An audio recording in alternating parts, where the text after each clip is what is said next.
berlaku dekat daerah ini, di antara perut dengan usus, iaitu esophagus tadi tu. Baik, di esophagus ataupun saluran yang menyambungkan perut dengan usus ni, dia ada satu pintu. Satu pintu tersebut dinamakan sebagai LES, Lower Esophagus Sphincter. Jadi pintu ni sangat penting, tuan-tuan dan puan. Kita boleh bayangkan pintu ni sebagai pintu tol lah, ataupun pagar yang membataskan antara perut dengan usus. Macam tu. Yang membataskan antara perut kita dengan bahagian atas tekak kita ni. Saya salah cakap. Okey.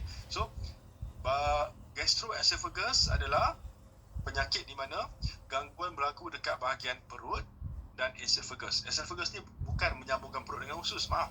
Dia menyambungkan kita punya perut dengan bahagian atas, iaitu mulut, rongga mulut kita, tekak kita, pharynx kita.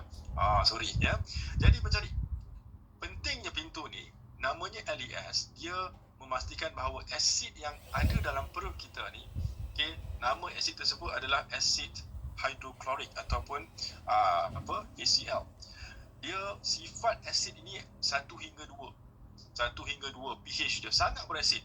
Kenapa dia perlu berasid? Sebab fungsinya selain daripada mencerna makanan untuk digestion, dia penting juga untuk membunuh kuman-kuman yang datang daripada dalam makanan kita ni.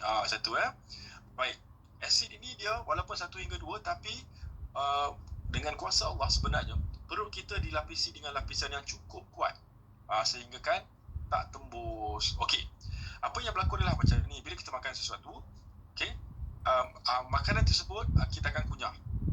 Betul. Okey, proses pengunyahan, bayangkan tangan saya ni adalah mulut ya. Kita akan mengunyah makanan.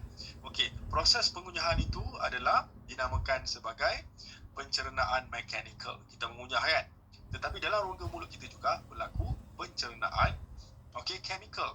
Daripada apa? Daripada bahan-bahan kimia alami yang terdapat dalam rongga mulut kita yang dinamakan sebagai enzim pencernaan. Contoh macam amylase, lipase kan, protease. So berlaku pencernaan sejak kita makan tu, dah berlaku pencernaan. Kemudian disalurkan dekat bahagian esophagus, barulah masuk ke dalam perut.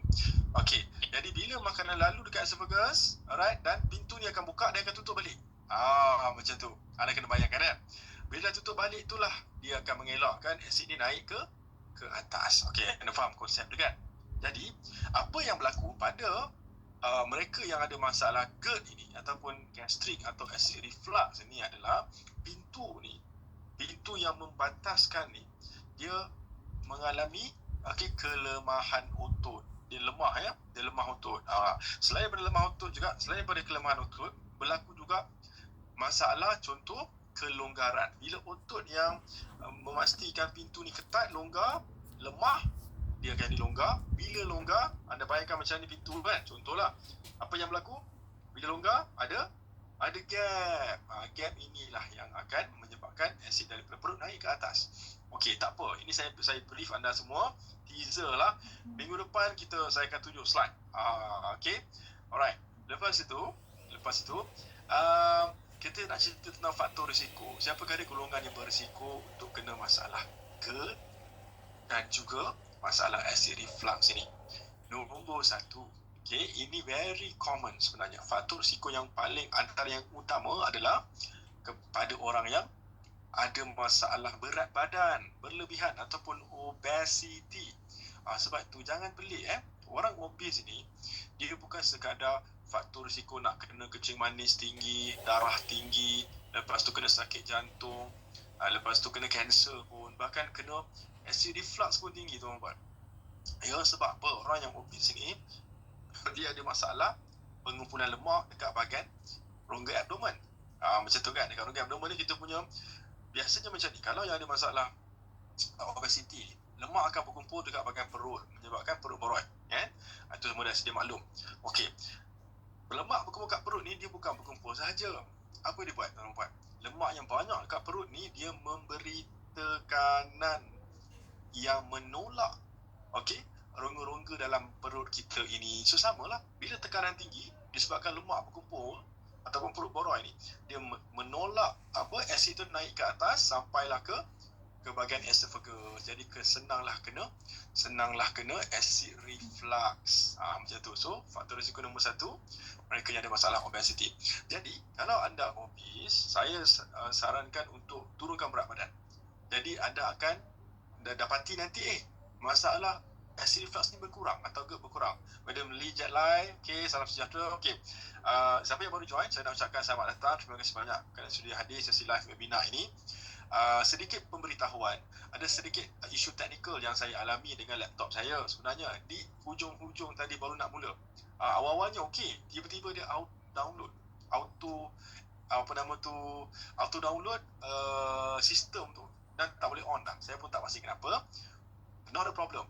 Kita tengok di sudut positif. Ini adalah teaser untuk minggu depan yang full webinar. Baik, kita sambung sedikit ya. Right. So, bila kita dah faham sebenarnya, satu faktor risiko obesity. So, kalau kita kuruskan berat badan kita akan rendahkan risiko untuk kena GERD. Satu. Nombor 2, antara faktor risiko yang lain adalah jika sekiranya kita ni seseorang yang ada masalah sweet tooth. Sweet tooth ni masalah gemar makan benda manis. Yang gemar makan benda manis ni sebenarnya dia bukan berisiko nak kena kecil manis sahaja, tetapi anda kena ingat, di dalam usus kita ni, dia adalah tempat di mana tumbuhnya atau hidupnya jutaan bahkan bilianan bakteria-bakteria, kita panggil sebagai microbiome ataupun microbiota. Jadi di dalam rongga perut kita ni, usus kita ni, bakteria ni ada baik ada jahat. Dia macam kita lah, kan, macam manusia ada baik, ada jahat, ada nakal, sama. Jadi, karakter daripada karakter untuk bakteria jahat ini dia berbeza dengan karakter bakteria yang baik. Bakteria jahat ini contoh macam H. pylori. Adalah yang seperti H. pylori ini, dia sebenarnya sukakan benda manis. Mungkin siapa yang boleh tolong mute? Siapa yang belum mute? Alright, siapa yang belum mute boleh tolong mute? Sekejap ya, ada technical error. Alright. Dan saya alright. Jadi sebenarnya bila kita faham bahawa ada issue with our balance, our keseimbangan bakteria kat usus kita ni, so we know bad bacteria dia suka benda manis, dia suka glukos, itu makanan dia.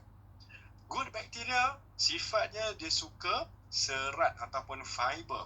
So kalau anda seorang yang suka makan benda manis, sweet tooth, so most likely dalam anda punya usus, in your gut, it's filled with bacteria. Those H. pylori, Helicobacter pylori. Now, H. pylori ni dia adalah bakteria jahat yang boleh menyebabkan peptic ulcer ataupun luka dalam perut. So peptic ulcer ni kalau dia tak heal ataupun sembuh, lama kelamaan boleh menyebabkan kanser. Macam tu, kanser di perut ataupun kanser dekat esophagus ini sebab terluka. Bila asid naik ke atas kan luka esophagus itu. So itu dia. So now bila kita faham bakteria jahat ni bila dia suka makan benda manis dan kesannya kepada LES tadi tu kan, kita panggil lower esophagus sphincter tu, dia melemahkan pintu yang menghalang asid naik ke atas bahagian tekak kita ni. So that's why siapa yang kuat makan benda manis senang untuk kena acid reflux ataupun gastrik ni.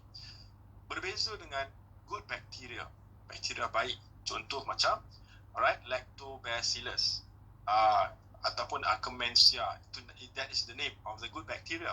Sifatnya sukakan prebiotics ataupun sukakan serat dan dia menguatkan lagi, dia solidify or strengthen the lower esophagus sphincter, menguatkan lagi pintu tu. Sebab tu kalau kita nak kuatkan, nak kawal masalah GERD, gastrik ni ataupun angin ni, kena pantang gula, kena cut sugar tuan-tuan. So pantang gula, cut sugar. Another thing is bila kita kuat makan gula dan juga hidden sugar, gula yang tersembunyi ni, apa yang berlaku adalah bakteria ni dia bukan sekadar bakteria yang jahat ni, ada banyak jenis. Tetapi akan mudah untuk tumbuh lagi bakteria-bakteria yang lain. Seperti masalah bakteria Candida.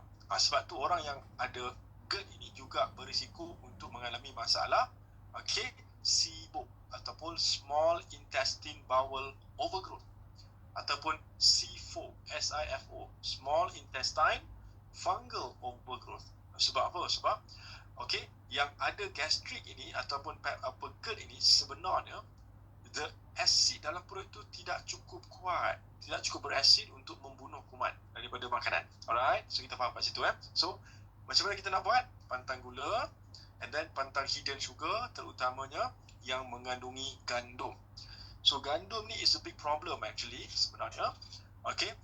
Memang ada penyakit, ada sindrom nama dia, celiac disease. Celiac disease tu is penyakit di mana seseorang itu dia tak boleh nak mencerna gluten yang terdapat dalam makanan yang diperbuat daripada gandum. But however, gluten ini dia tak semestinya seseorang itu ada celiac disease, tetapi gandum, wheat by itself adalah sangat-sangat menyebabkan radang. Sifatnya yang sangat pro-inflammatory, menyebabkan radang. So sebab itulah kalau anda seorang pesakit GERD yang dah bertahun-tahun kan, menderita lah kan kalau kena serangan ini, saya boleh sarankan cuba mulakan dengan pantang 2G. Gula dengan gandum. Gula dengan cuma gandum tinggalkan. Dua ni keutamaan, priority. Kemudian pantang susu, alright, dan makanan proses. But gula gandum tu you kena cross dulu. Then, alright, susu dan juga makanan proses. 4 ni kalau you pantang, you akan rasa beza nanti. You punya GERD akan kurang macam tu. Baik. So that is the GERD. Now, we talk another risk factor, faktor risiko lain selain daripada obesity, yang kuat makan benda manis atau highly processed food. GERD juga mudah untuk kena kepada mereka-mereka yang contohnya macam ada masalah hiatal hernia. Hiatal hernia tu hernia yang terdapat dalam rongga abdomen kita, menyebabkan tekanan tinggi dalam rongga abdomen. So sebenarnya sama macam orang obese, tekanan lemak itu memberi tekanan tinggi dalam rongga abdomen sehingga menolak asid dalam perut kan. Sama juga dengan yang ada masalah hiatal hernia. High pressure dia akan menolak asid naik ke atas. Itu dia faktor risiko. Basically faktor risiko sebenarnya that's about it. Dia tak adalah nak cerita keturunan ke, it's more about diet and lifestyle. Lifestyle pula, gaya hidup, apakah faktor risikonya? Yang minum alkohol, of course, yang menghisap rokok dan vape, sudah tentu, sebab ianya penuh dengan toksin, toxic chemical yang boleh merosakkan lapisan esophagus, merosakkan lapisan perut, merosakkan lapisan usus. All the toxic chemical yang ada dalam alkohol, dalam vape dan dalam rokok. So, sebab tu kena pantang. Alright. Baik. Kemudian berikutnya lagi, next, bila kita dah pantang this 4, then konsep untuk pulih daripada what we call this GERD ini, you kena eliminate dulu, kena pantang dulu. Pantang gula, gandum, susu, processed food. Sekejap gula gandum, processed food. Siapa yang baru join? Selamat datang. Saya nak memberitahu sini bahawa kita ada sedikit technical error di sini disebabkan oleh saya punya laptop issue. Tapi tak apa, ini teaser. Minggu depan kita akan buat lagi yang proper ones. Baik. So kita sama about the risk factor. Alright. So risk factor, risk factor yang saya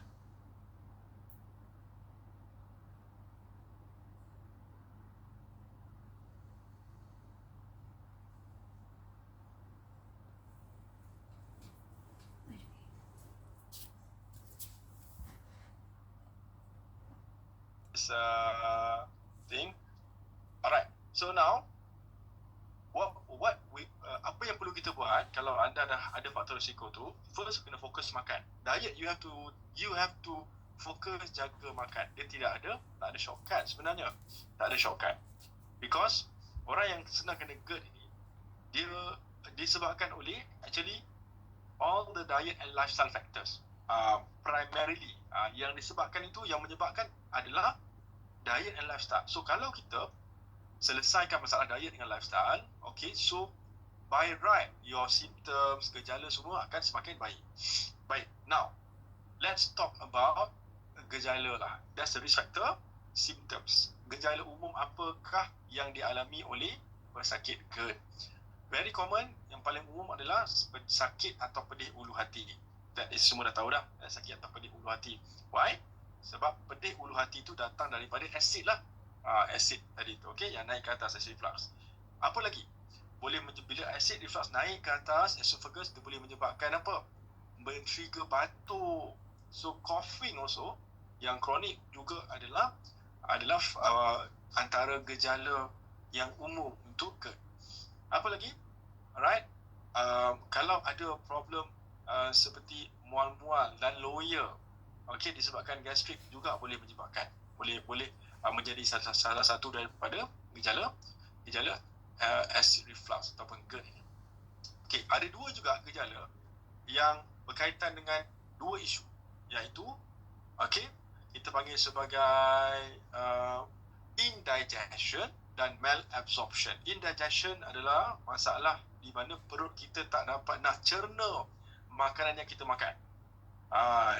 Kenapa dia tak boleh cerna, tak mampu cerna, disebabkan oleh tadi tu, asid yang kurang berasid. Asid dalam perut yang kurang berasid disebabkan apa? Pemakanan tadilah. Bila ini berlaku, dia melemahkan lagi otot dekat esophagus tadi tu, pintu tadi tu kan, LES. Alright, itu indigestion. Bila berlaku indigestion, tak cerna dengan baik, dia juga akan berakibatkan kepada malabsorption. Makanan tak dapat diserap dengan baik. Bila makanan tak dapat diserap dengan baik, dia akan menyebabkan badan tak dapat menyerap zat daripada makanan tersebut. So it's a vicious cycle. Sebab itulah orang kena GERD, dia sentiasa ada masalah angin, masalah kembung ni kan, macam tu. Dan antara penyebab orang masalah angin ni sebenarnya disebabkan oleh gas yang dihasilkan oleh bakteria jahat ni. Bakteria jahat ni bila dia contoh anda makan benda-benda daripada gula, tinggi gula dan gandum ni, dia akan makan gandum ni, dia akan mengeluarkan gas. Sebab itu anda rasa perut kembung. Gas yang berlebihan dalam rongga perut itu daripada bakteria jahat itu. So kalau anda tinggalkan gandum, tinggalkan gula, bakteria tu tak ada makanan dan tak ada sumber nak menghasilkan gas ni. Macam tu. Okay, baik, itu dia. So sekarang let's talk about what can we do sebenarnya. Apa yang perlu anda buat? Okay, let's go step by step. Kita terus let's do step by step kan. Macam mana cara untuk pulih GERD. Alright. First and foremost, saya faham biasanya orang ada masalah GERD ni juga dia ada isu apa? Dia ada isu anxiety, GERD anxiety. Siapa kat sini ada juga masalah GERD anxiety? Kalau saya tanya 10 orang pesakit GERD ini, 7 mesti cakap ada sesekali-sekala atau pernah ada gejala anxiety macam tu, ataupun overthinking, ataupun resah gelisah, tak tenang. You know why? Sebab dia macam ni. Alright, kaitan antara GERD ini kan dia penyakit gastro, okay, dia penyakit, salah satu penyakit dalam sistem GIT, gastrointestinal tract. Okay, so di dalam usus kita dia ada lapisan. Lapisan itu menghasilkan hormon-hormon yang buat kita tenang. Contoh seperti hormon serotonin, lepas tu hormon dopamin, endorfin, semuanya dihasilkan dekat usus. So bila usus ada problem daripada mana? Bakteria tu tak balance. Yang jahat more than yang baik. So dia akan menjejaskan, dia akan beri kesan kepada pengeluaran, okay, penghasilan hormon-hormon baik. That's why orang ada GERD ni, dia pun ada anxiety, dia stress, dia anxiety, sebab badannya kurang dengan hormon itu, sebab bakteria baik kurang. Sebab tu kalau kita nak pulihkan balik, kunci dia adalah kita kembalikan balik. We have to restore the balance of the good and bad bacteria in our gut. Kita kena kembalikan keseimbangan bakteria dalam usus kita ini. istilah medikalnya gut dysbiosis. Itu istilah medikal lah, tak apa, tak payah tak apa. So how do we balance? Macam mana kita nak balance? Okay, nombor satu cara nak balance adalah seperti biasanya elimination diet. Macam tu kan. Elimination diet sangat penting. Sebab apa? Sebab kalau kita tak pantang, memang tak boleh tuan-puan. Kita kena pantang. There's no shortcut untuk GERD ini. Okay, Zam bertanya, what about taking probiotics? Okay, that's a very good question. Bolehkah kita ambil probiotics untuk yang ada masalah GERD ini?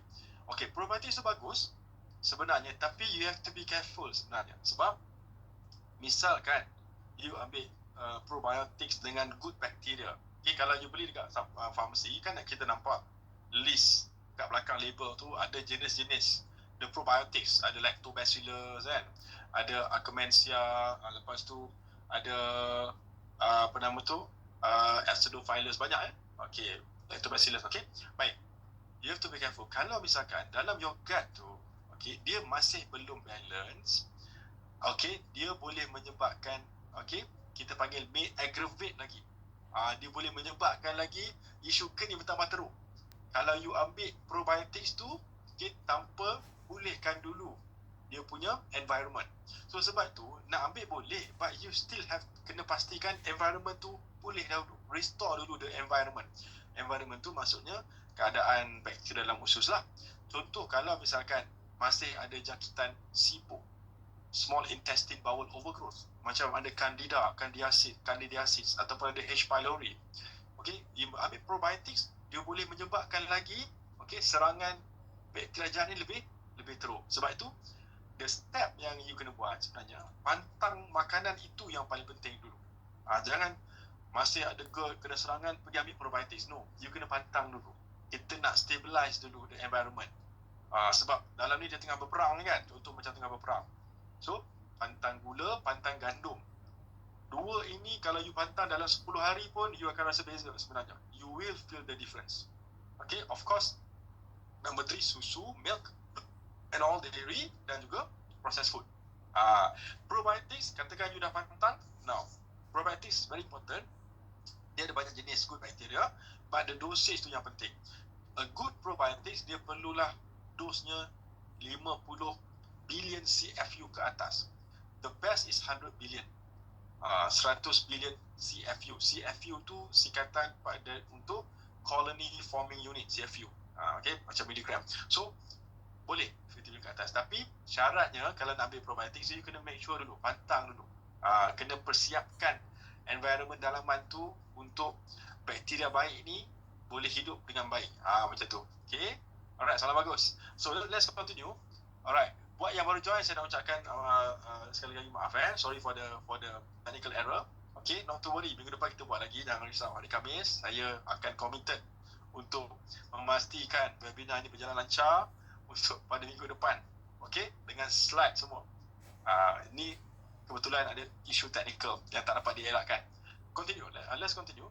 So untuk GERD ini sebenarnya dia is not so much about supplement. Dia bukanlah sebenarnya kita nak ambil suplemen tu, suplemen ni kan. Suplemen yes membantu, tapi paling penting pada dasarnya, selain daripada you jaga diet, kita kena tengok dulu faktor-faktor lain. Faktor-faktor lain ni sometimes faktor yang kita rasa tak ada kena mengena dengan GERD pun ataupun gastrik, tapi dia ada kena mengena. Contoh dia macam apa? Contohnya seperti stress factor. So stress factor ni kita nak tak nak, whether we like it or not, dia memang ada kaitan dengan all of our organs sebenarnya. Alright, orang ingat sakit kalau stres ni dia menyebabkan high blood pressure, tekanan darah tinggi. Ya betul, tapi bukan setakat high blood pressure saja. Orang kalau stres tinggi, kita panggil sebagai chronic stress, boleh menyebabkan darah tinggi. Chronic stress boleh menyebabkan darah jadi pekat, memudahkan terbentuknya sumbatan, blok pada jantung. Chronic stress yang kronik ni kan juga boleh menyebabkan apa? Menyebabkan gula dalam darah tinggi. Sebab tu orang stres senang kena kecil manis juga sebenarnya. Macam tu. Chronic stress boleh menyebabkan beban pada jantung, pada buah pinggang, pada otak, senang kena stroke, dan juga mengganggu proses perut dengan usus. Nampak? So the first step kalau tanya saya lah, apa sahaja penyakit, whatever disease, you have to make sure that you manage your stress well. You kena betul-betul pastikan stres diurus dengan baik. Itu paling penting. How to manage stress? Okay, saya ada slide sebenarnya dalam ni, tapi tak apa. Tonight saya nak ajar all the participants yang join pada malam ni teknik how to manage stress. Okay, dia ada banyak cara, tapi this is my favorite lah. Antara teknik yang terbaik untuk manage stress adalah kita boleh buat teknik deep breathing technique. Okay, deep breathing technique ni antara cara untuk kita trigger saraf vagus kita. Saraf vagus ni saraf yang buat kita rasa tenang, buat kita rasa relax, tenang, Macam mana? Nama teknik pernafasan ni 5-5-5. Okay, 5-5-5. So whenever you feel stress, katakanlah kat tempat kerja, okay, in the office ataupun at home, alright, if you feel stress in that situation, contoh, okay, first thing you have to do is go out from that environment. Kalau kat dalam bilik, keluar bilik. Jangan stres duduk lagi dalam tu, keluar bilik dahulu. Satu. Alright. Kalau you tengah stres, okay, you dah keluar bilik, bagus dah. Kalau masa you tengah stres, you mungkin sedang duduk, you kena berdiri. Jangan terus duduk. Okay, keluar bilik, berdiri, okay, dan berjalan. Sebab ini kita nak distract our mind from the stressor, kita panggil. Okay, bila you dah keluar pada bilik tu, dah berjalan, and then you kena pergi dekat ruang yang tenang, then you sit down. Bila you sit down, then you boleh amalkan this teknik pernafasan 5-5-5 ni, deep breathing technique 5-5-5. Very simple. Caranya adalah, okay, duduk dengan tenang, then you tarik nafas melalui hidung, nasal breathing, dalam hitungan 5 saat. Macam tu. Okay, contoh kita tarik nafas 1, 2, 3, 4, 5. Alright, then tahan nafas dalam hitungan 5 saat. 1, 2, 3, 4, 5. Then you hembus nafas ikut mulut dalam hitungan 5 saat. Macam tu, lebih kurang macam tu lah, kan? So 5 saat tarik nafas ikut hidung, 5 saat tahan nafas, 5 saat hembus nafas melalui mulut.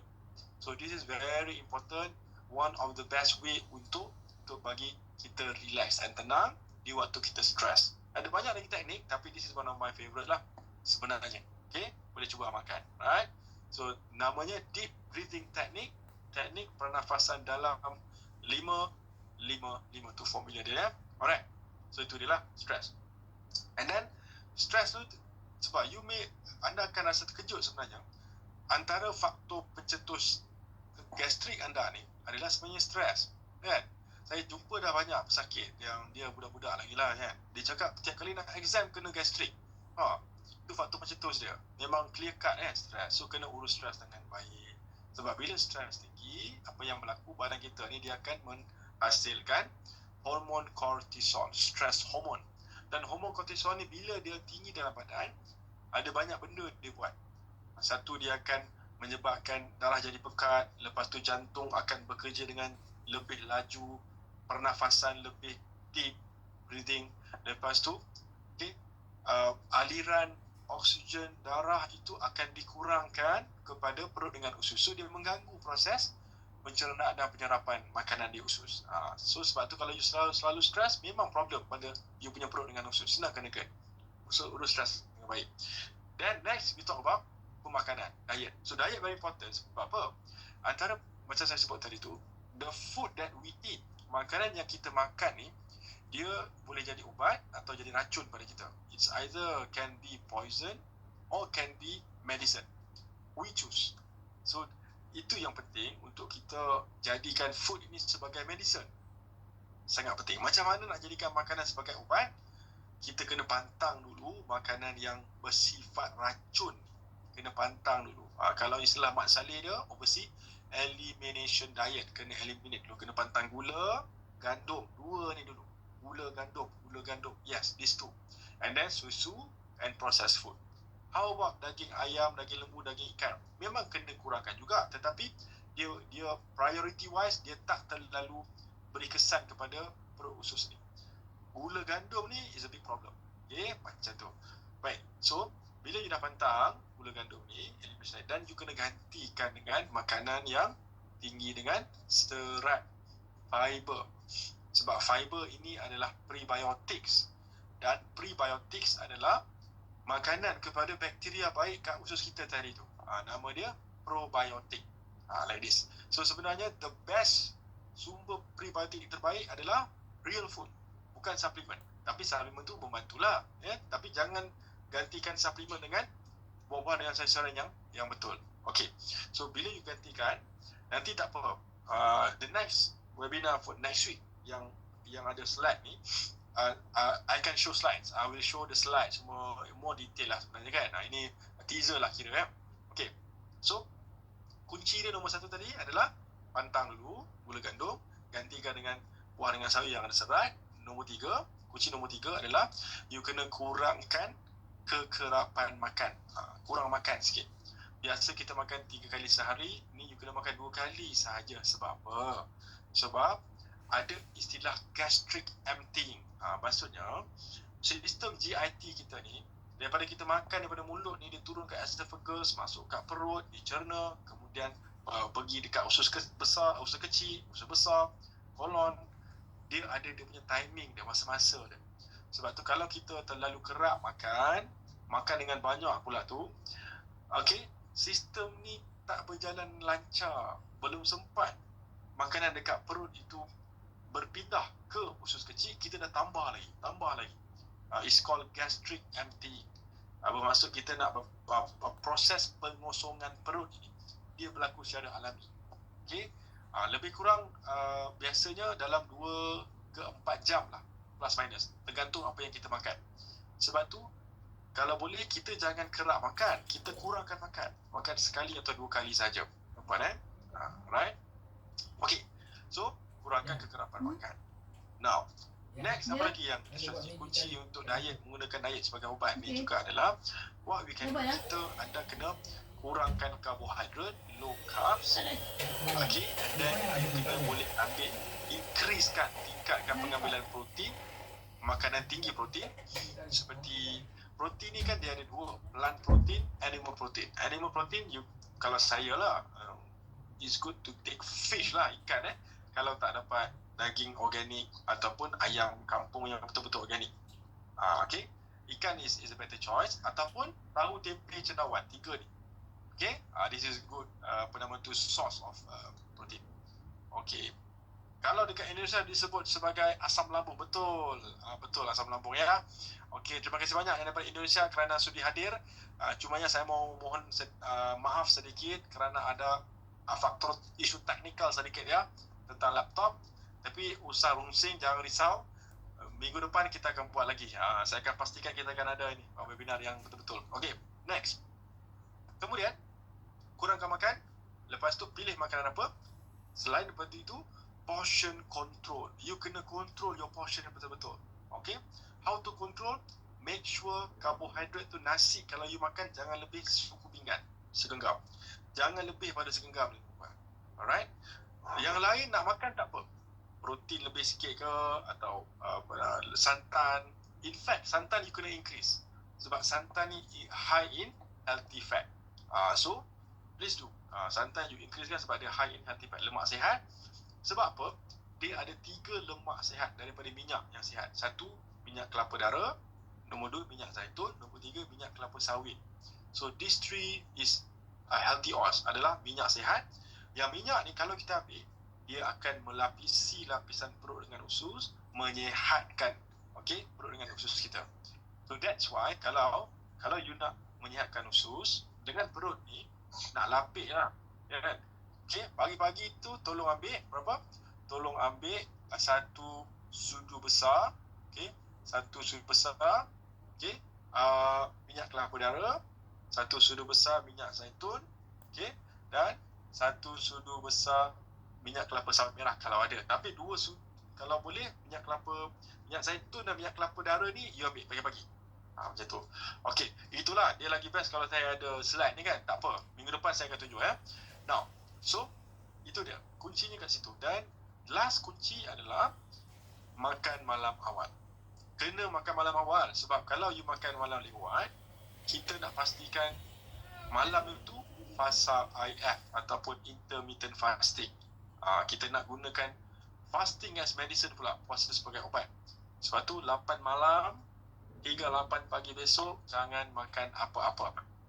Minum air sahaja. Macam tu. Okey? Itu kuncinya.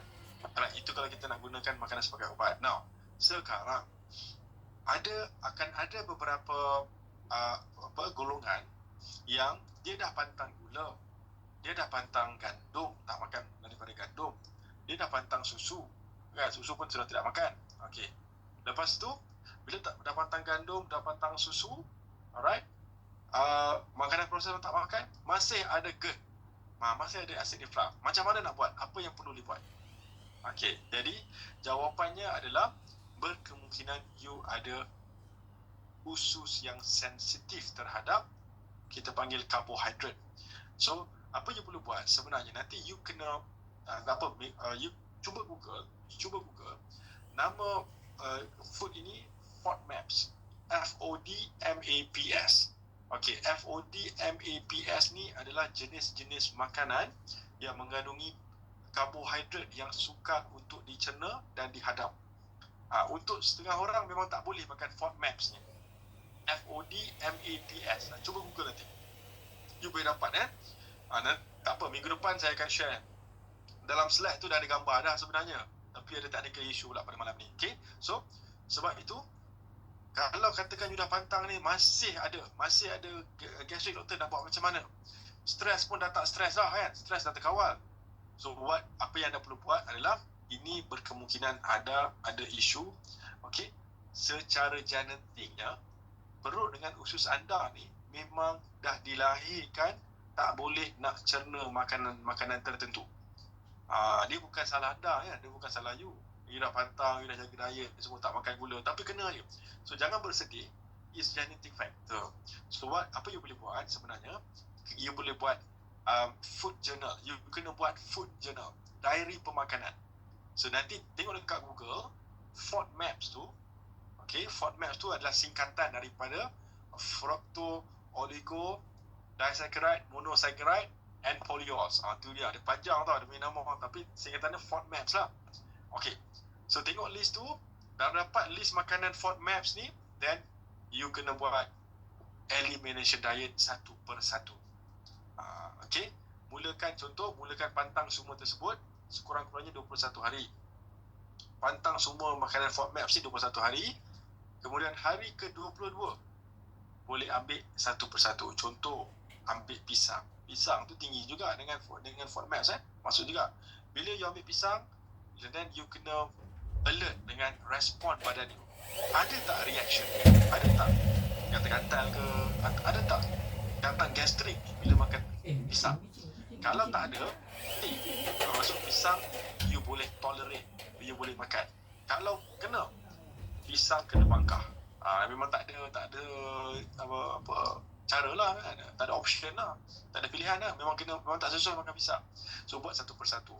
Pisang ke, apple ke, pear. Lepas tu kan banyak makanan kan dalam FODMAPs tu. Kopi, saya bagi contoh. Kalau kopi, teh dengan coklat pun sebenarnya makanan yang tinggi dengan FODMAPs. Makanan FODMAPs ni juga ada dalam buah-buahan seperti buah nanas, buah pisang, lepas tu buah apple, buah naga banyak ya. So banyak dalam FODMAPs ni, dia sihat sebenarnya. Dia sihat. Tetapi unfortunately malangnya secara genetik perut dan usus anda tak dapat nak cerna. Tapi jangan bersedih sebab dia lain orang, lain tahap keserasian, beza-beza. Walaupun anda mungkin ada intolerance, tak boleh hadap, tapi bukan semua FODMAPs tu. Dia beza-beza. So you have to know what food you can eat, what food you cannot eat. Apa makanan yang you boleh makan, apa makanan yang you tak boleh makan. Caranya kena buat food journal, diary pemakanan. Kalau malas nak buat, tak apa. Kita boleh buat blood test, boleh check. Boleh check, tapi mahal lah. Nama test darah tu IgE, IgG. Food intolerant test. Boleh, daripada darah. Tapi dia mahal sikit. tapi you kena request biasanya dekat pakar dermatologist, pakar kulit, alright, untuk tahu apa yang trigger you punya masalah alergi sebenarnya. Itu satu. Nombor dua, ini yang paling kerap juga. Kalau anda dah pantang semua ni, termasuk FODMAPs ni, kemungkinan yang kedua yang menyebabkan anda ada GERD ni adalah masalah histamine intolerance. Histamine intolerance ni is very common sebenarnya. Histamin itu adalah bahan kimia yang dihasilkan dalam badan kita secara alami sebagai salah satu defense mechanism nak melindungi badan kita. So sebenarnya histamin ini dia menghasilkan reaction allergic sebenarnya yang menyebabkan inflammation. So orang yang ada jenis makanan yang memang histamin dia tinggi ataupun makanan yang menyebabkan badan kita mengeluarkan histamin, histamin releasing food ataupun high histamin food. So what you can do, Google, hanya pakcik Google, tengok apakah list makanan yang tinggi histamin dan makanan yang dipanggil sebagai histamin releasing food. Tak apa, dalam my slide pun ada sebenarnya all this gambar. So next week kita akan go through balik. Alright, so Google buat sama juga elimination diet. Alright, so ni very important. Dan kita reverse sikit balik. Bila you makan sebenarnya, alright, jangan lepas you makan lah, lepas you makan dah pantang semua ni kan, dah habis makan, jangan terus duduk atau baring. Cubakan bergerak sedikit. Cuba bergerak. Sebab tu kalau tanya saya sebagai as a Muslim sebenarnya, it is very good to actually after you eat, lepas makan you terus solat. Sebab pergerakan solat tu is actually exercise. Tapi kalau you're non-Muslim, it's okay. Maybe you can have a small walk ke, berjalan dekat luar rumah, but do not stay still. Jangan duduk diam. Lebih teruk lagi kalau baring tidur. Sangat buruk. Sebab apa? Sebab bila lepas kita makan tu, perut nak hadam, usus nak bergerak, peristalsis, kita boleh bantu dengan kita bergerak juga. Lagi cergas kita, lagi cergas usus dan perut itu berfungsi. Bukanlah berjogging, jangan berlari, jalan relax je. Jangan relax macam tu. Itu dia. Baik. Now, the last point for tonight actually is macam ni. Saya nak beritahu, alright, bila kita dah jaga diet, elimination diet, and then dah pantang gula, gandum, susu, and then FODMAPs food, and then histamine food, kita dah pantang semua tu, kita kena ingat water is also one of the most important. Air pun sangat penting. Sebab kalau badan kurang air, pergerakan usus akan terjejas. Kalau kita kurang air, penghasilan asid hidroklorik juga akan terjejas. Sebab asid ni kan dia ada unsur air. So sebab itu make sure air cukup minum. Gunakan formula berat badan kali 30. So kalau berat badan 60 kg kali 30 dapat berapa? Dapat 1800 ml. Kita kena convert lah kepada liter. 1.8 liter. So pastikan water intake is adequate, mencukupi jangan tak cukup minum air. Sebab dia bukan sekadar buat kita dehydration, tak cukup air, tetapi dia menjejaskan perut, menjejaskan usus bila tak cukup air. So air pun sangat penting. Dan air juga membantu untuk melawaskan pembuangan. Siapa yang ada semelit ni biasanya kurang minum air. So itu penting air ni. Now, berikutnya, next adalah, ni poin terakhir. Apa yang kita boleh buat untuk membantu kesihatan perut dan usus kita, mengelakkan gastrik dan memulihkan GERD ini kan, adalah kita boleh sebenarnya membantu dengan awal-awal lagi. Saya reverse balik. Awal-awal lagi, pada awal pagi tu, sebenarnya mulakan dengan garam, tuan-tuan. Mulakan dengan garam. Ambil 2 cubit garam Himalaya boleh, garam Celtic boleh, ataupun garam bukit, garam Hunza boleh. Right.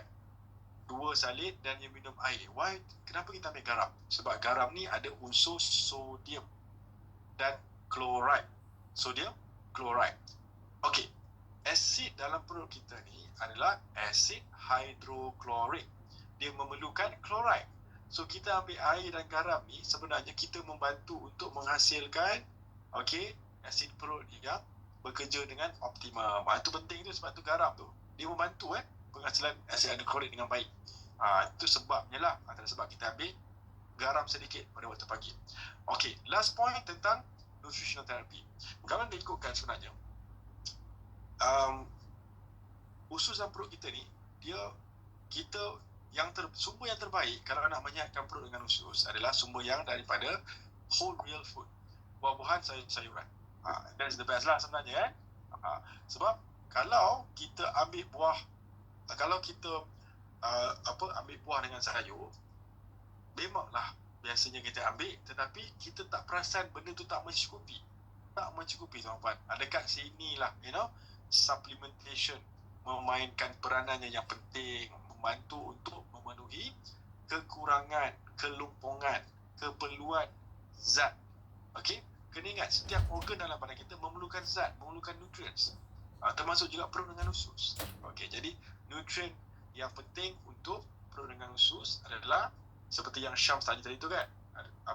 Pre dengan probiotics. Okey, tapi kena ingat sebelum ambil probiotics tu kena pantang dulu supaya kita nak mempersiapkan suasana, environment bakteria ni supaya dia tak jadi kita panggil terlalu hyperaktif ataupun gairah kan, berlawan antara satu sama lain macam tu. So pre dengan probiotics, okay, the best, pastikan dosage probiotics tu 50 billion CFU ke atas, lagi tinggi lagi bagus, dan kalau boleh cari yang ada lactobacillus. Okay, lactobacillus sangat baik kan, lactobacillus. Lepas tu other than that, prebiotics ni anda boleh dapatkan banyak dalam makanan yang whole food, buah dengan sayur-sayuran. Tetapi antara prebiotics yang saya suka lah sumber, ada dua sebenarnya. This is my personal favourite dan yang terbaik ikut kajian saya ada dua, Arabic gum, almana, dan psyllium husk. So dua ni sebenarnya kalau nak ikutkan sangat baik dengan sangat tinggi dengan fiber atau serat sebenarnya. So Arabic gum ni adalah satu getah daripada pokok tersebut, nama dia nama tu Acacia senegal. Alright, dia banyak tumbuh dekat Afrika. Okay, pokok ni memang dia banyak tumbuh dekat Afrika, especially dekat Sudan. Kalau anda pergi Sudan, dekat jalan highway ni kan, jalan lah, pokok ni tumbuh banyak. Dan getah pokok ni lah yang namanya Acacia, yang namanya Arabic gum. Okay, Arabic gum ni sangat tinggi dengan fiber, one of the highest concentration of fiber, antara bahan yang paling padat dengan prebiotics ataupun serat. Sebab tu kalau yang ada masalah GERD ni, bagi saya lah Arabic gum kena ada. Okey, dan antara suplemen DND yang ada Arabic gum adalah apa dia? DND Bio Serat. Mungkin anda tak tahu kan? DND ada suplemen Arabic gum ya? Ada. Kita ada namanya DND Bio Serat. DND Bio Serat tu adalah suplemen pre dan probiotics daripada DND. Okey, itu adalah bahan yang saya suka sebenarnya, Arabic gum yang ada dalam DND Bio Serat. Now, psyllium husk ni juga dia sangat tinggi dan padat dengan prebiotics. Okay? Sebab antara yang lain, dia juga membantu untuk mengawal radang. Dia ada anti-inflammation punya benefit, manfaat, selain daripada memberikan zat kepada lapisan usus. So untuk suplemen DND yang ada psyllium husk, namanya DND Milk. DND Milk, yes, we have. Saya rasa mungkin ada yang first time dengar kan, DND Milk. Memang kita ada psyllium husk. But psyllium husk tu salah satu bahan yang terdapat di dalam DND Milk. Alright, sebab tu saya suka gabungkan DND Milk, kita gabungkan dengan Bioserat. Okey, dan untuk kesihatan perut dengan usus ni, GERD juga boleh disebabkan oleh radang yang tinggi, keradangan. Sebab itu kalau kita nak mengawal masalah GERD ini, kita kena kawal radang dekat perut dengan usus. Macam mana? Kita boleh mengambil zat yang ada sifat anti radang, iaitu contoh macam omega 3. Omega 3 memang anti radang, memang terkenal, banyak benefit, banyak kajian dibuat. Yes, dia ada anti-inflammation punya benefit, manfaat. So dekat DND, cuba teka omega 3 nya apa? Sacha inci. Sebab itulah, okay, I would recommend lah tadi psyllium husk DND nya, kemudian pre dengan probiotics DND Bioserat, Okay, dan we want anti-inflammation punya ni daripada sancak NG oil. Okay, dan last but not least, okay, kita nak vitamin-vitamin yang memberikan zat pada lapisan usus. Vitamin yang memberikan zat adalah vitamin D, kemudian vitamin B, terutamanya vitamin B12, B6, B9. Okay, dan vitamin A dan E. Okay, vitamin A ni kan kita panggil beta carotene kan. Okay, dia bukan sekadar baik untuk mata, tapi beta carotene ni dia baik untuk sebarang lapisan mucous membrane. Mucous membrane tu sebarang lapisan yang melapisi rongga dalam badan kita. Dekat dalam tekak kita, lepas tu kat dalam usus, itu mucous membrane. So vitamin A penting, beta carotene. Alright. So dan vitamin E, A dan E itu penting untuk mucous membrane. Vitamin E ada dalam E sancak NG oil. Vitamin A ada dalam DND Moringa Plus. Sebab itulah kita dah keluarkan satu set combo perut dan usus sihat. Yes, gabungan 4 suplemen yang kalau anda ambil nak dapat kesan, insyaAllah cuba amalkan 3 bulan. So dia tak boleh ambil sehari lepas tu kita expect selesai gastrik ni kan. Sebab kita kena, kalau nak kawal gastrik, nak sembuh, nak kurangkan risiko kanser perut usus ni, perlu beri ruang dan waktu. Okay, sebab pada asalnya penyakit ni timbul pun bertahun-tahun. Dia bukan semalam baru you kena gastrik ni. Dia sebenarnya kerosakan tu dah berlangsung bertahun-tahun dah. Mungkin 5 tahun, 10 tahun. So kalau kita nak pulih pun kena beri ruang dan waktu. Okay, beri waktu 3 bulan, 90 hari.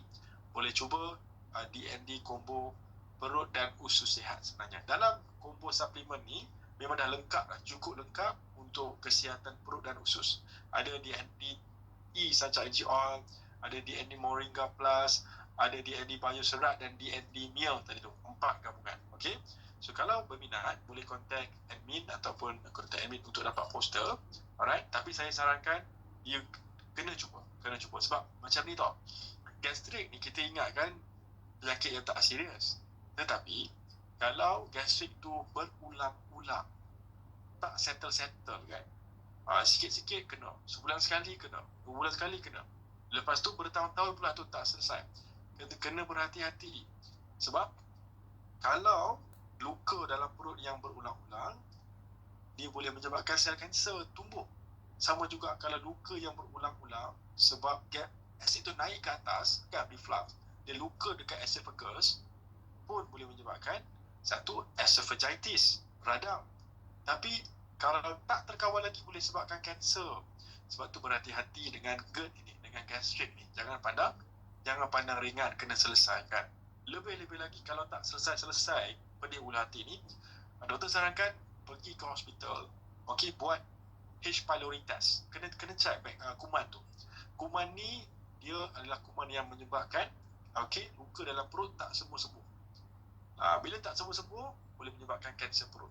Jadi kalau masih terlalu lama kan tak selesai, kena pedih ulu hati, gembung kan, gastrik, pergi hospital, check. Dia ada satu test, nama dia urea breath test. Boleh tahu. Okay, itu dia. So kalau berminat dengan 4 suplemen ni boleh hubungi admin. Jangan risau, untuk sesi webinar yang complete, kami insyaAllah kami akan buat minggu depan, hari Khamis juga. Okay, hari Khamis, insyaAllah hari Khamis.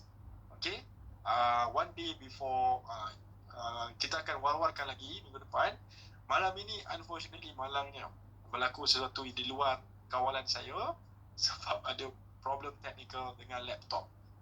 Dia auto update dia punya sistem tu, tiba-tiba nak on balik tak boleh. Saya pun tak tahu kenapa, tapi it's okay.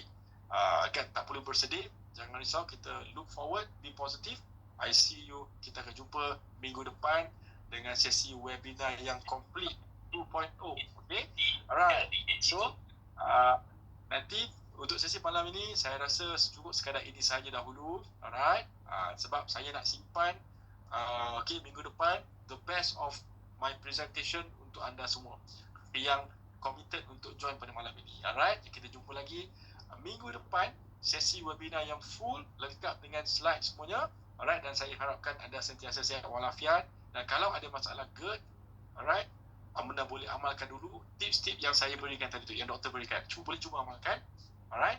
Dan sementara kita tunggu minggu depan, okay, boleh hubungi admin dan boleh tanya soalan. Ada soalan tanya ke? Ya, yes, let's kita tanya soalan sikit. Mr. Let me see, okay, soalan daripada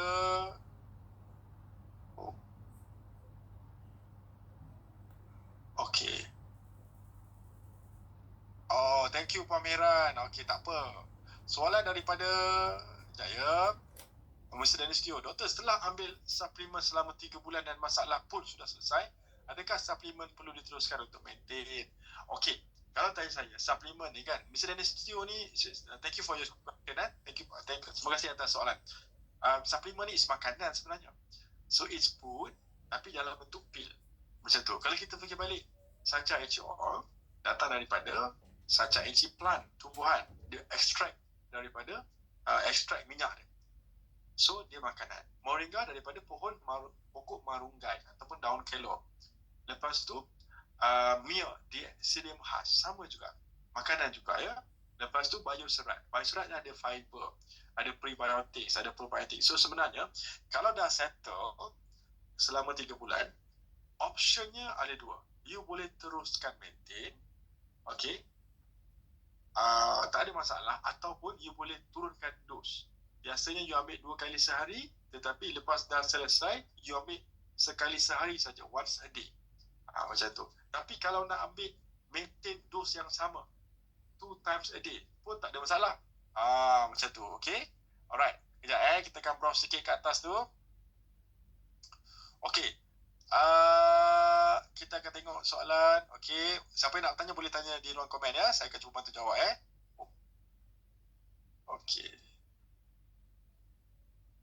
Puan Zunairah bertanya, boleh list untuk yang ada psyllium dengan Arabic gum? Oh, okay. Puan Zunairah bertanya. Okay, suplemen DND yang ada psyllium khas namanya DND Mir. DND Mir, M-I-E-R. Okay, nanti dekat dalam grup tu saya akan hantar ya. Saya akan hantar dalam grup WhatsApp webinar. Saya akan hantar poster ya. Mir. Okay. Yang ada Arabica, nama suplemennya DND Bioserat. Puan Zunairah. So dia 2 suplemen berbeza lah. DND Mir tu dia psyllium husk. Okay, di dalam Bioserat dia ada Arabica. Okay, baik. Sama-sama Puan Syahzah, Puan Selawati. Okay, thank you Pameran. Tak apa, minggu depan saya pakai slide ya. Technical error lah. Okay, kemudian soalan berikutnya sama-sama Puan Alini Ambar. Terima kasih banyak ya. Okay, Puan Halimatus Saadah bertanya cara pengambilannya. Pengambilan suplemen ya. Pengambilan suplemen yang doktor sebut tadi tu. Okay, macam ni 4 suplemen untuk mengatasi masalah GERD ni. 1, DND Bioserat. DND Bioserat dia datang dalam bentuk sachet. Okey, bentuk sachet. Sampel tak ada, alamak, tak apa. So ambil 1 sachet pagi dan 1 sachet malam sebelum makan, perut kosong. Itu DND Bioserat. Okey, DND Mir boleh ambil 1 kapsul, okey, pagi selepas makan. Dan DND Moringa Plus dan DND Sacha HC Oil ambil masing-masing 1 biji dan 1 soft gel pagi dan 1 biji 1 soft gel malam selepas makan. One macam tu. Okay. So sebenarnya yang ambil sekali sehari hanyalah DND Mir saja. Yang lain tu ambil 2 kali sehari. DND Mir yang ada psyllium khas tu sekali sehari. Okay. Puan Halimatus. Alright. Ali je lah masalahnya susah. Setiap makanan tu nak tahu sesuai ke tidak, tak tahu bila boleh nampak kesannya. Betul Madam Ali Jet lah. Memang dia perlu kesabaran ya. Memang kena sabarlah kalau you nak buat one by one. Yang paling senang actually buat blood test. Kita boleh tahu. Tapi quite pricey lah, mahal sikit. Okay. Zam tanya, at the moment depending on lansoprazole. Yes, okay. Ni menarik. Ni saya suka You kena berhati-hati siapa yang ambil sebarang ubat gastrik. Ubat gastrik ni senang. Hujungnya ada zolzon. Okay, omeprazole, pantoprazole, lansoprazole. Zolzol ni kan, Z-O-L-E. Nah, anda nampak je zol kat hujung ni. Ini ubat untuk gastrik kan. Okey. Obat Zolzol ni dia termasuk dalam kategori kita panggil PPI atau proton pump inhibitor. Bermaksud apa? Dia melemahkan asid dalam perut sebenarnya, antara kesan dia. So memanglah pada permulaan kalau you ambil lega kan, asid perut itu berkurang. Tapi kalau Cik Zam ambil berpanjangan, apa yang berlaku, kalau kita asyik lemahkan asid perut kita, lemahkan lagi asid perut kita, lemahkan lagi, what will happen? Kita dah tahu tadi, antara fungsi asid perut mencerna makanan dan membunuh kuman daripada makanan, betul? What will happen? Dia akan menjejaskan proses pencernaan, dan lemah ada asid tu, tak cukup berasid. Itu kesan sampingan pengambilan lansoprazol, pantoprazol, omeprazol ni secara berpanjangan. Satu, bila asid tu lemah, dia tak boleh nak bunuh kuman lagi yang daripada makanan yang kita tak nampak ni. So, senanglah kena jangkitan kuman dekat perut dengan usus. Senang kena SIBO tadi tu, small intestine bowel overgrowth. Sebab tu jangan terlalu bergantung kepada obat-obat gastrik dan lansoprazol, pantoprazol kan, sebab dia kesan jangka masa panjangnya dia akan mengganggu anda punya asid perut. Okey, lama-lama nanti bakteria jahat akan banyak tumbuh. Sebab tak ada pertahanan asid dalam perut kita membunuh kuman jahat. Okey, alright. Kalau di Indonesia asam lambung ya betul. Terima kasih banyak ya. Azam. If let's say saya ambil mixed culture such as Lactobacillus plantarum, Streptococcus, okay, Thermophilus, okay, good.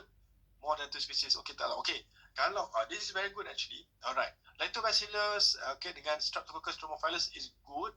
Okay, but, okay, Streptococcus tu, dia kena hati-hati sikit. Lactobacillus memang majority is good, memang bakteria baik. Tapi Streptococcus ni, dia ada jenis yang, Streptococcus ada yang baik, ada yang jahat. Macam tu. So, Thermophilus ni bagus. Tapi, like I mentioned lah, kalau Cik Zam nak ambil this species, make sure environment tu you clear dulu. Bermaksud, kena jaga makan dulu. Sebab kalau misalkan kebetulan, okay, you tak jaga makan, tetapi ada jenis Streptococcus yang lain, yang jahat dalam perut you tu, you combine dengan Streptococcus ni, dia boleh menyebabkan, okay, memburukkan lagi you punya gastrik sebenarnya. Macam tu. So, you kena make sure environment tu dulu. Okay. Caranya, pantang makan dulu lah. Pantang gula, gandum yang ada gluten. Gula, gandum / gluten, susu and processed food. Alright, tu Cik Zam. Puan Fauzia, kalau pergi hospital dah klinik doktor kata asid tinggi, bagi ubat anti asid pula. Betul. Dia asid tinggi ni, dia sebenarnya, asid tu tak tinggi sebenarnya. Asid tu dia naik ke atas sebenarnya. Asid tu memang ada tinggi pun. Asid dalam perut kita tu memang pH 1 hingga 2. Memang dia kena tinggi. Sebab nak cerna makan satu. Nombor 2 nak bunuh kuman tu kan. Kalau tak tinggi, kuman tu tak mati. Lepas tu makanan tu tak dapat cerna. Macam tu. Jadi masalah bila, contoh kan, ni dia punya, ni contoh kita punya esophagus kan. Contohlah kat sini kan. Dekat kita tekak ni. Sepatutnya dia ada pintu kat sini tau. Ada pintu kat sini kan. So, yang kat sini lemah. Bila kat pintu LES yang lemah, S tu naik atas. Naik ke atas, naik ke tekak kita, esophagus. Itu yang reflux tu. So, kalau kita jaga makan, bakteria baik, tinggi dalam badan, pintu ni dia akan rapat. Kita nak rapatkan balik pintu tu. Bila pintu rapat, asid tak naik atas lah. Macam tu Alright. Chia seed, very good. Boleh. High omega 3. Puan Nur Hanim, saya pedih ulu hati besok paginya kalau sekali makan malam. Walaupun sekeping kuih, adakah itu tanda GERD juga dok? Okey, pedih ulu hati esok paginya kalau sesekali makan malam. Walaupun okey, tak juga. Okey. Maknanya Puan Nur Hanim pedih ulu hati kalau makan malam walaupun sekeping kuih. Jadi kunci soalan Puan Nur Hanim ni kan terletak pada kuih tu. Kuih tu adalah gandum. Gandum ni memang antara trigger utama GERD. So kalau malam Puan Hanum makan buah, insya-Allah tak kena GERD, tak kena gastrik seperti tu. Macam tu. Cuba ubah makan tu, snacking tu. Tapi sebelum pukul 8 lah, 8 malam ke atas jangan makan. Sebelum pukul 8 tu makan buah. Macam tu Puan Hanim. Alright.